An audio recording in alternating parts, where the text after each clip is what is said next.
जय माता की सभी को। आशा करते हैं आप सभी कुशल मंगल होंगे। देखिए, ऑनलाइन गुरु धारण की वजह से व्हाट्सएप पर बहुत मैसेज आ रहे हैं और उनकी वजह से हम बिजी हैं, तो आप लोगों को कंटेंट नहीं दे पा रहे हैं।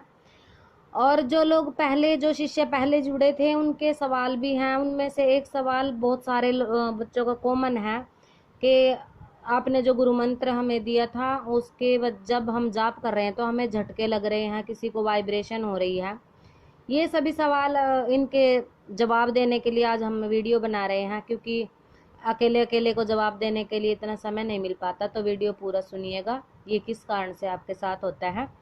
देखिए, जब भी आप गुरु मंत्र का श्रद्धा से, विश्वास से जप करने लगते हो, तो जिस भी इष्ट की शक्ति से आप जुड़े हो, वो इष्ट आपसे कांटेक्ट करने की कोशिश करता है, आपसे संपर्क साधने की कोशिश करता है, क्योंकि आप उसके संपर्क में आते हो, उसके समीप जाने की कोशिश करते हो। और जैसे जैसे आप जाप करते हो तो आपका शरीर उन शक्तियों को, जो मंत्र की जो ऊर्जा है और जो अपनी प्राण ऊर्जा आप बना रहे हो जाप करने के बाद, वो शरीर झेल नहीं पाता उस चीज को।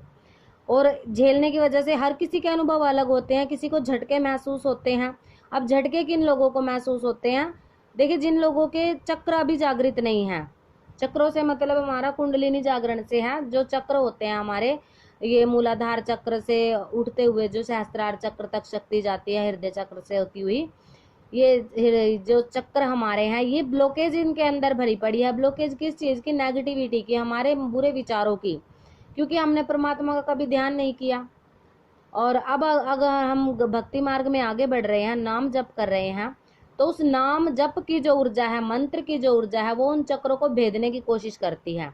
और जैसे ही उस ऊर्जा का झटका उन चक्रों में लगता है, तो आपको भी झटके आने में लग जाते हैं, झटके महसूस होते हैं और आप लोग डर जाते हो कि ये हमारे साथ क्या होने लग गया, और मंत्र जाप बीच में छोड़ देते हो। देखिए, ये आपको छोड़ना नहीं है, ये आपके जो चक्र होते हैं उनको भेदने की क्रिया है। और जैसे ही आपके चक्र खुल जाएंगे तो आपको शक्ति स्वतः ही प्राप्त हो जाएगी।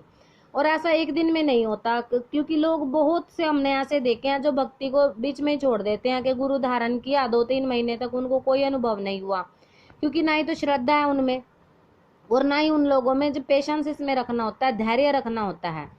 क्योंकि भगवान अगर हमसे संपर्क करेंगे तो वो भी ठोक पीट के ही देखेंगे, क्योंकि आप घड़ा भी लेने जाते हो मार्केट में तो ठोक ठोक के देखते हो उसको, ये पक्का है, मजबूत है, इसमें पानी तो नहीं रिसेगा, ये कच्चा तो नहीं है। तभी आप उसके, चाहे वो 100 रुपए की चीज है, आप तब भी उसको ठोक पीट के लेते हो। अगर भगवान आपको अपनी शक्तियां दे रहे हैं, आपकी शरण में अपनी शरण में आपको लेना चाहते हैं, तो वो भी तो आपको ठोक बजा के देखेंगे आप इस चीज को सहन कर सकते हो या नहीं। तो ये झटके लगना समझ लो, परमात्मा आपको ठोक पीट के देख रहा है। सादी सी भाषा में हम बताते हैं, ज्यादा हमसे बोला नहीं जाता। तो और कुछ लोग कहते हैं हमें कंपन महसूस होते हैं, वाइब्रेशन। देखिए, ये उसी चीज का है कि जो ऊर्जा आप इकट्ठी कर रहे हो साधना के समय, जो आप मंत्र जप कर रहे हो, उसी की ऊर्जा से आपका शरीर हिलता है, क्योंकि हमारा शरीर अभी इस लायक नहीं हुआ है कि वो ऊर्जा को झेल सके। और कई लोग यंत्रों के अंदर अपनी ऊर्जा को समाहित करते हैं, सामने यंत्र रख के पूजा करते हैं, तो उनको शरीर पर इतने इफेक्ट देखने को नहीं मिलते। पर वैसे तो हम भी यंत्र देते हैं, बट जो ऊर्जा होती है उसको अपने शरीर में ही एकत्र करो। यानी कि अगर आपने ऊर्जा को एकत्र कर लिया तो इससे आपका ध्यान लगेगा, एकाग्रता बढ़ेगी, परमात्मा के आप करीब जाने की कोशिश करोगे। और जैसे जैसे वो आपको अनुभव इसके होते चले जाएंगे, वो स्वप्न के माध्यम से आपको बहुत सारी चीजें दिखाएंगे, क्योंकि हमारे साथ हुआ है, हम अपनी बीती हुई सबको बताते हैं। देखिए, अब मंत्र जप आप कर रहे हो, नाम जप, ये उस सच्चा प्रभु का नाम होता है। और गुरु मंत्र में इतनी पावर होती है कि आप अकेला अगर गुरु मंत्र सिद्ध कर लेते हो तो आपको कोई भी मंत्र और सिद्ध करने की जरूरत नहीं पड़ती।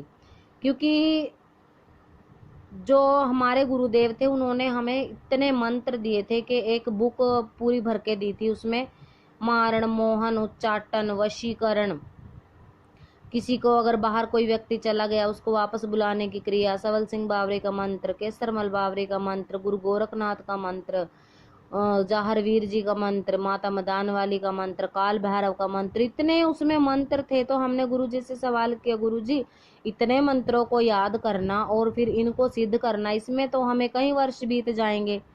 तब गुरुजी ने हमें एक बहुत ही बढ़िया गुरु मंत्र दिया था। उन्होंने ये कहा था कि जो गुरु मंत्र हम आपको दे रहे हैं, अगर आपने इसी के ऊपर जोर दिया और इसी को जप लिया तो आपको बाकी किसी मंत्र को सिद्ध करने की आवश्यकता नहीं पड़ेगी। तब हमने गुरुजी से सवाल किया कि ये हमारी सच्ची बात है, ये इसमें कोई झूठ नहीं है, कि गुरुजी हम इन मंत्रों का क्या करेंगे अगर गुरु मंत्र से ही सारे कार्य हो जाते हैं।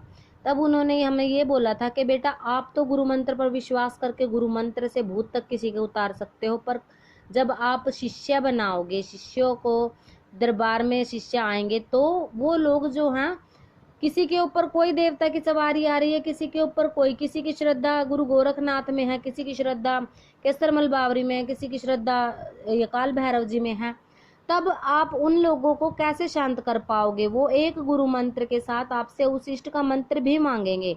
ये बात भी गुरु जी की सही थी। तब उन्होंने हमें वो सारे मंत्र दिए थे कि बेटा जिसकी जिसमें श्रद्धा है, क्योंकि शक्तियां श्रद्धा से ही चलती हैं। ये बात बिल्कुल सही है कि शक्तियां श्रद्धा से ही चलती हैं। जिनके प्रति आपके मन में भाव होंगे वही शक्ति आपके साथ चलेगी और उसी का मंत्र आपको दिया जाएगा।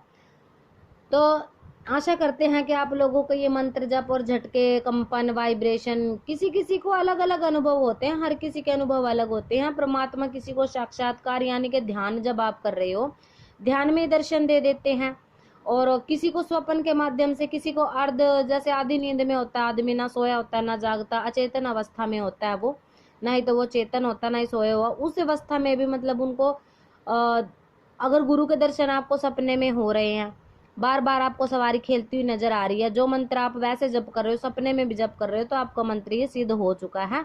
अब आपको इसको चलाने की क्रिया आनी चाहिए, और ये क्रिया आपको गुरु बताते हैं। इसीलिए बच्चों, सभी दरबारों के जो भगत लोग हैं वो गुरु धारण पर ही जोर देते हैं। और आप लोगों को लगता है कि गुरु धारण वो पैसा कमाने के लिए करते हैं, ऐसा नहीं है, क्योंकि गुरु का स्थान तो भगवान से भी बड़ा होता है जीवन में। और हमने भी ये बात, जब हमारे ऊपर सवारी आई तो हमें लगा था कि ये गलत है, पर हम गलत थे। तो जब करते रहिए, इसमें कोई समस्या नहीं है। खुश रहिए, माता रानी की सेवा उठाते रहिए। फिर मिलते हैं नई जानकारी के साथ, तब तक के लिए जय माता की।